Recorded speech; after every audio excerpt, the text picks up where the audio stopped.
If you want something out of life, if you want to change yourself, if you want to acquire something, if there's some goal that you want to reach, that is really not easy as some people will make us feel. That living your dream, changing your behaviors, overcoming negative habits, it's challenging. It's hard. Most people go through life never discovering what their talents are. Most people never develop their talents.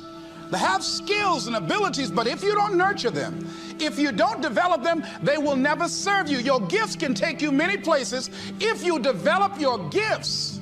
Most of us don't like to do those things that come easy to us. I've always loved to talk to people. I decided, taking this advice, to develop my skills as a speaker. And my gift has developed and it's taken me many places.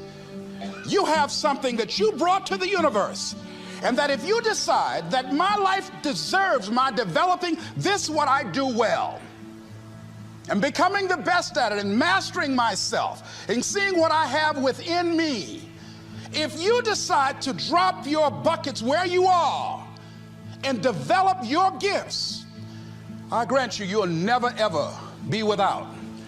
I grant you that your gifts will take you places that will literally amaze you. I grant you that if you begin to work to develop your gifts, you'll develop a strong sense of happiness. You'll get a larger vision of yourself, because part of beginning to get a larger vision of yourself, all of us need some area of our lives where we can have a feeling of competence. That people know when they think about this area, that's something you do. That you eat and sleep that, and that you do that, and people know it, and you know it, and you know that you know this. If you don't know anything else, you know this. Can you tell I know what I'm doing? Oh, hell no. You know this. So you've got to work on it. When other folk are having a good time, you've got to have the strength of character to concentrate, to read, to digest information. If you decide in any particular area that you're concerned about to make a conscious, deliberate, determined effort to read one book a month in that area, in 5 years you'll be among the top 5% experts in the world. I read a minimum of 2 books a week. The average American reads only 1 book a year. If you decide that area that you love, that you are going to master that particular area, in this era of accelerated change, overwhelming complexity, and tremendous competition, as you begin to develop and expand your skills and your talents and your vision of yourself, you will always be in control of your destiny. The next thing is, whatever it is that you want to do, you want to do it massively.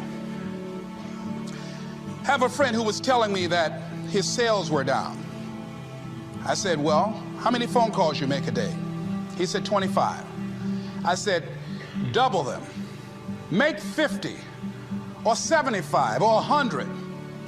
He said, oh man, that's just too much. What do you mean too much? You behind on your bills? You're talking about too much? You know one way to get back on your feet real quick is to miss 2 car payments? You talking about you're tired? There's no competition out here. Decide that you're going to push yourself. Most people won't do that. Most people give up on themselves easily. You know the human spirit is powerful.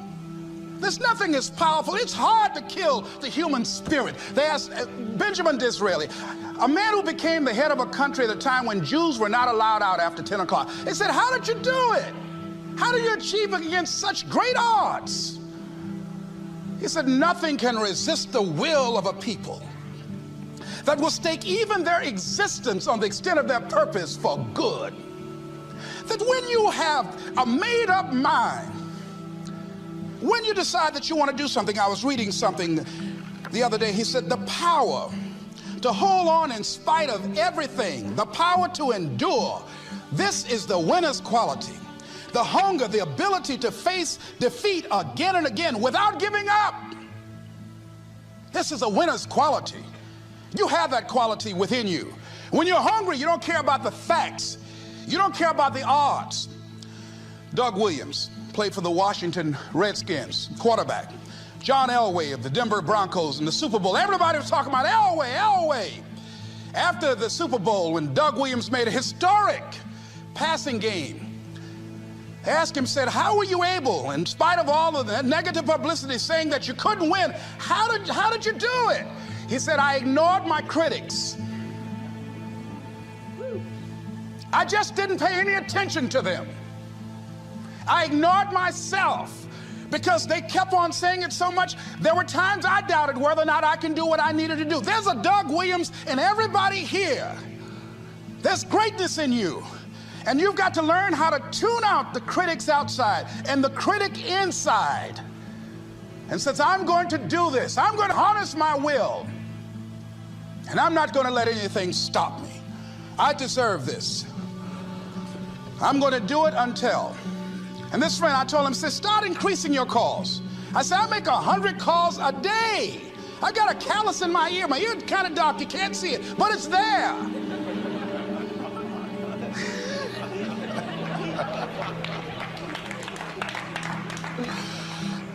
His sales have increased. He's working harder now. The other thing is that if you want something, you have got to be relentless. You've got to learn how to become resourceful. You've got to learn how to become creative.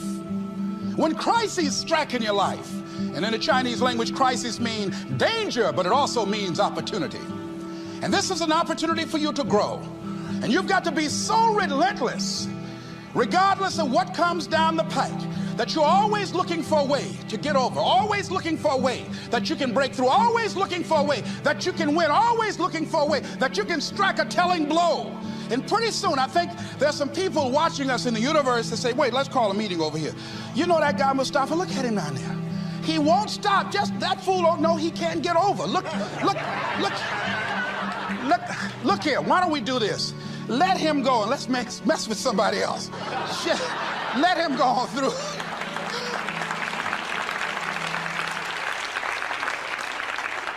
Life will just get tired of whipping you sometimes.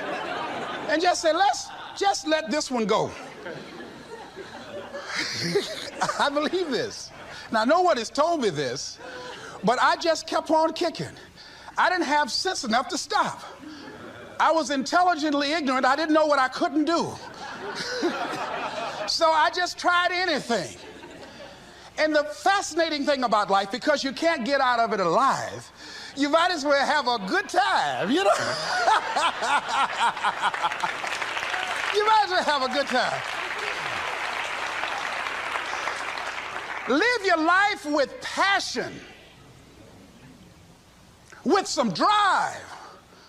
I was giving a seminar the other day, and I mentioned that I was going to do some training in August with some young teenagers and take about 100 away to a 2 or 3 day camp and wipe them out. Been working on this. So after the speech, one of the parents walked up to me and said, Mr. Brown, I'd like for you to do something for my son. He's not motivated.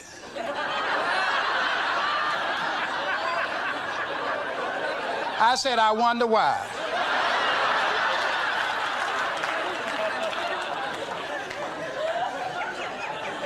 I wonder what's wrong with him. He had no fire whatsoever. See, what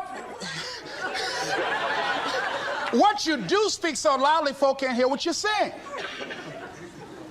And so if you don't have any fire, you know, you've got to watch the people, the relationships that you develop. Have people of kindred mindsets. If you're around folk who are dead and negative all the time, they will affect you.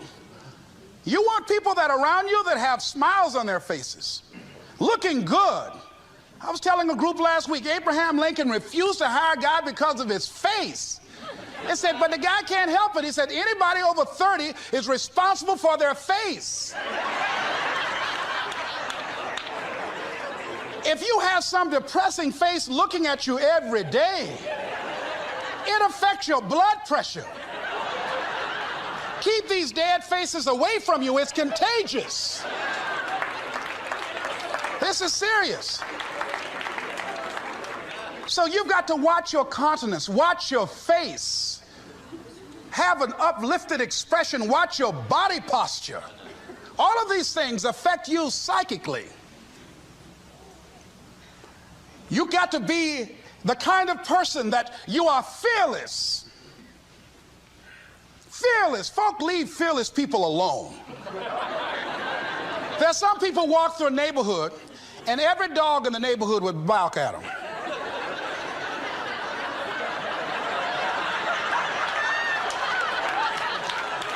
But there's some people come through and ain't nobody gonna mess with this.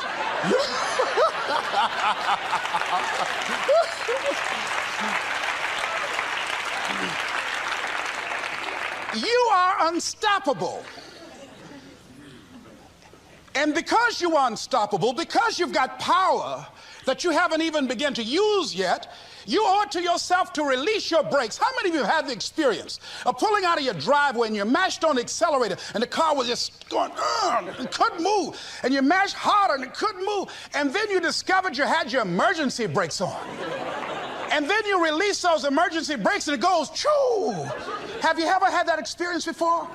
Most of us go through life with our brakes on, holding back, not giving all that we have, not sharing all of ourselves. Most of us go to our graves still holding on rather than releasing it. What are some of those things that keep us from releasing it? Because of past experiences, past defeats, past pain. We look back, well, it didn't work out then. It probably won't work out now.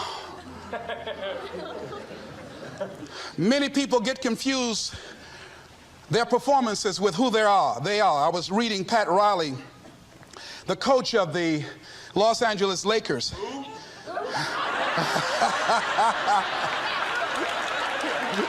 But you're going to like this quote here. After the Trailblazers had blown them out of the water, and I'm sure he said this last night, they asked him, how do you feel? He said, tonight we were exposed for what we are right now.